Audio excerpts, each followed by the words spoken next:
नमस्कार.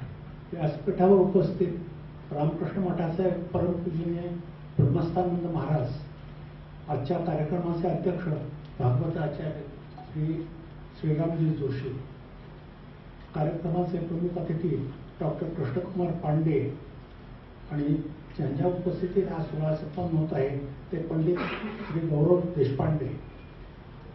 आजच्या कार्यक्रमाला ज्यांच्या प्रयत्नाने इथे आपण जमलो ते पंचाकर्ते देवव्रत बूट, शांतीपाठाने ज्यांनी वातावरण पुरीत केले ते वेदमूर्ती संजय करकरे, वेदमूर्ती सुनील कतरणी आणि त्यांचे सहकारी.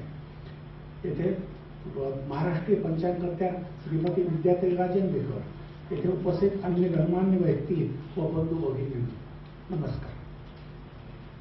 आता या विषयात असं आहे, बाणवृत्ती रसक्षया हे कलातिथीचं स्वरूप आहे आणि पांडुरंग शास्त्री आठले यांनी तिथी स्वरूप ग्रंथ निर्णय या ग्रंथात अंतरलक्षणातिथी आणि कलालक्षणातिथी यातील भेद स्पष्ट केला आहे.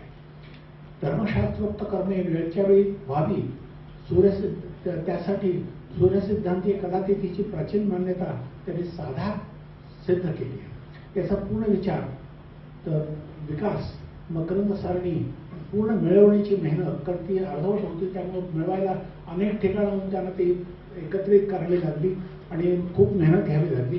ती मेहनत श्री देवव्रत बूट यांनी केली. आता सूर्यसिद्धांतानुसारी पंचांग नागपूरहून ते प्रसिद्ध करत आहेत, त्यावर लेख लिहून त्यांनी जनजागृतीही केलेली आहे. या निमित्ताने मी त्यांना शुभाशीर्वाद देत आहे. त्यांनी केलेली अथक मेहनत मी पाहिली आहे, त्याबद्दल त्यांचे कौतुक करणे हे माझे कर्तव्य समजतो. परमेश्वर कृपेने त्यांच्या पुढील संशोधन कार्यात चांगले यश मिळावे ही सदिच्छा व्यक्त करून मी भाषण